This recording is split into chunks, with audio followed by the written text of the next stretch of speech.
Saudara-saudari yang terkasih, selamat sore. Saudara-saudari, setiap dari kita mungkin pernah mengalami kejutan-kejutan dalam kehidupan ini. Kita bertanya, apakah memang kita pernah mengalami kejutan-kejutan hidup? Ada dua jenis kejutan di dalam kehidupan ini. Kejutan hidup yang pertama mungkin kita bisa menerimanya. Tapi kejutan yang kedua mungkin untuk jenis ini kita sulit bisa menerimanya. Kejutan-kejutan yang pertama yang mungkin bisa kita terima di dalam hidup ini adalah kejutan-kejutan hidup yang menyenangkan. Semisal kita dapat telepon dari Bank BCA, Bapak, Ibu, selamat, Anda dapat undian mobil Mercedes-Benz. Wah, kejutan ini pasti kita bisa menerimanya. Atau ada perusahaan di sekitar Krian ini yang baik hati memberi kepada kita sebongkah emas 10 kilo. Wah, kita terkejut, kita pasti senang kan? Kita bisa menerima kejutan semacam ini. Namun bagaimana apabila kejutan itu lain bentuknya? Kita berobat ke rumah sakit lalu ditelepon oleh dokter. Bapak, Ibu, Anda mengalami gagal ginjal. Atau kena kanker stadium 4. Nah, bagaimana kejutan yang semacam ini? Bisa kita terima? Atau kita terima telepon dari kepolisian bahwa orang yang kita cintai meninggal dunia karena kecelakaan.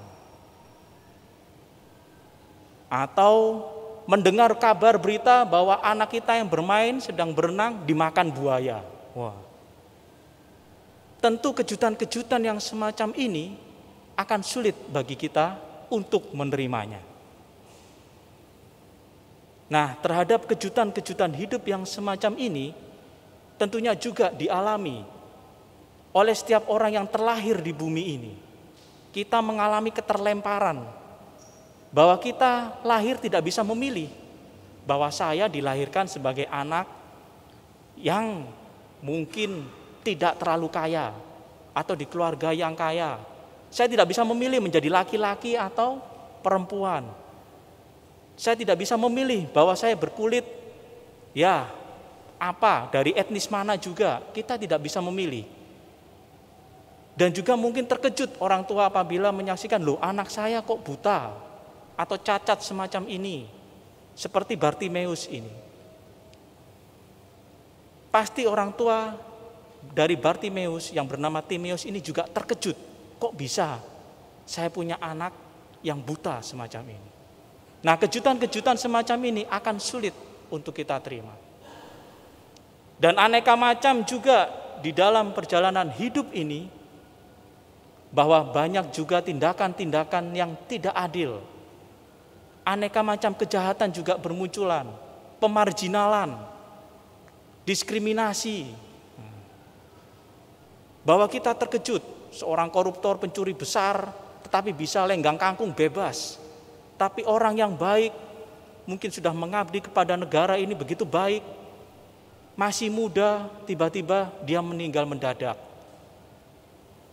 Kita melihat situasi yang semacam ini, perasaannya getir, kenapa kok bisa terjadi semacam ini? Di manakah Tuhan ketika kejutan-kejutan yang tidak mengenakan itu kita alami, terjadi di bumi ini? Tidak bisakah Dia dari surga turun mengintervensi semuanya itu? Bukankah Dia maha kuasa?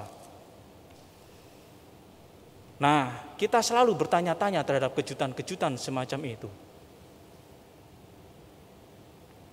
Tepat pada saat kita bertanya-tanya semacam ini, ada yang bisa menangkap pesan atau pertanyaan yang semacam ini, yakni perusahaan-perusahaan film.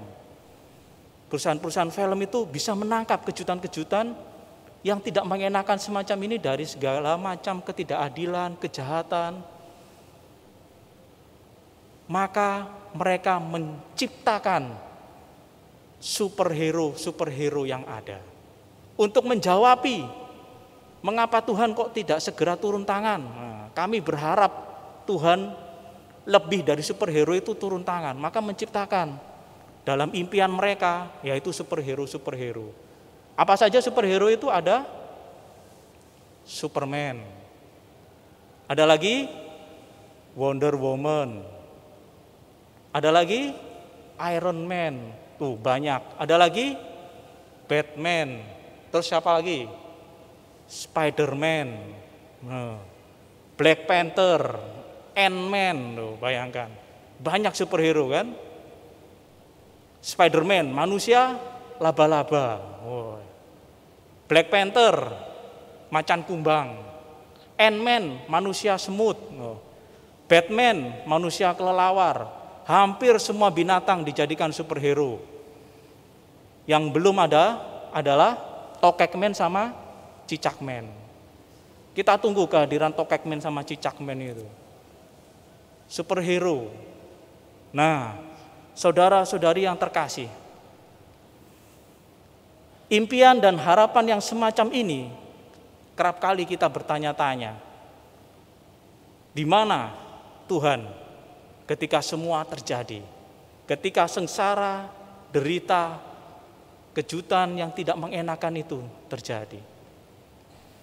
Dalam hal ini kita perlu belajar dari iman dari Bartimeus. Bartimeus yang terlahir buta, sejak lahir dia buta, sampai dia besar, dia tidak bergeming imannya. Dia tetap percaya kepada Tuhan. Tuhan selalu diandalkan di dalam hidupnya.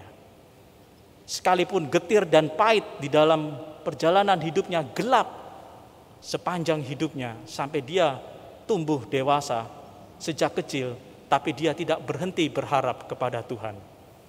Bahwa Tuhan akan membebaskan dari kegelapan semuanya itu. Dan proses itu pasti membutuhkan waktu yang lama. Dan kita semua diajak untuk mempelajari apa yang dimiliki oleh Bartimeus. Iman yang tak tergoncangkan oleh karena derita susah, kesulitan yang dia alami. Meskipun kegelapan senantiasa hadir dan ada. Dari sekian banyak orang di bumi ini, bahkan superhero pun tidak ada yang bisa memelekkan mata orang buta, membuat orang lumpuh berjalan, membangkitkan orang mati. Tindakan-tindakan ini hanya bisa dilakukan oleh seorang yang disebut dengan Tuhan Allah. Maka saudara-saudari yang terkasih, penantian dari Bartimeus akan datangnya Tuhan senantiasa itu menjadi sebuah ajakan untuk kita semua untuk selalu berharap kepada Tuhan. Tidak pernah berhenti beriman kepada Tuhan yang Maha Kuasa. Tuhan berbicara dengan cara yang lain melalui orang-orang yang ada juga di sekitar kita. Bagaimana itu terjadi? Sebab orang-orang yang ada di sekitar Bartimeus meneguhkan, mensupport, berkata kepada Bartimeus, teguhkan hatimu, berdirilah, ia memanggil engkau. Meneguhkan orang-orang di sekitar Bartimeus, mensupport dan meneguhkan Bartimeus untuk tetap di dalam imannya, menjumpai Tuhan kita Yesus Kristus. Dan nyatalah mujizat terjadi. Sesungguhnya kita semua ini senantiasa selalu ditanya terhadap segala sesuatu yang menimpa saudara-saudari kita yang malang hidupnya. Apakah kita akan berdiam hanya sebagai penonton, ataukah menjadi orang-orang yang mau mensupport, meneguhkan orang-orang yang malang itu? Inilah kekhasan dari ciri orang Katolik, bahwa selalu mensupport, meneguhkan, mengulurkan tangan. Dengan peneguhan dan pensuportan semacam itu, maka mujizat terjadi. Kita semua adalah perpanjangan tangan Tuhan. Tuhan melakukan mujizat tidak secara langsung, melainkan melalui cara yang Dia tunjukkan hanya kepada kita melalui orang-orang yang perpanjangan tangan Dia. Dan kita semualah perpanjangan tangan Tuhan. Dengan support dan peneguhan dari kita semua, bahwa kita peduli terhadap orang-orang yang ditimpa kemalangan, bahwa mereka yang termarginalkan, terpinggirkan, maka kita di dalam kepedulian yang semacam itu, apabila kita bergandengan tangan semua menjadi perpanjangan tangan Tuhan, maka sungguh luar biasa. Mujizat yang diharapkan oleh orang-orang tersebut akan terjadi. Semoga kita belajar dari Bartimeus yang ada, bahwa tak pernah patah arang di dalam menjalani perjalanan balada hidup ini. Dengan demikian, iman kita yang senantiasa terarah kepada Tuhan akan menemukan sukacitanya, sebab kita senantiasa selalu mencari wajah Tuhan, tak berhenti berharap kepada Tuhan. Semoga Tuhan memberkati kita semua.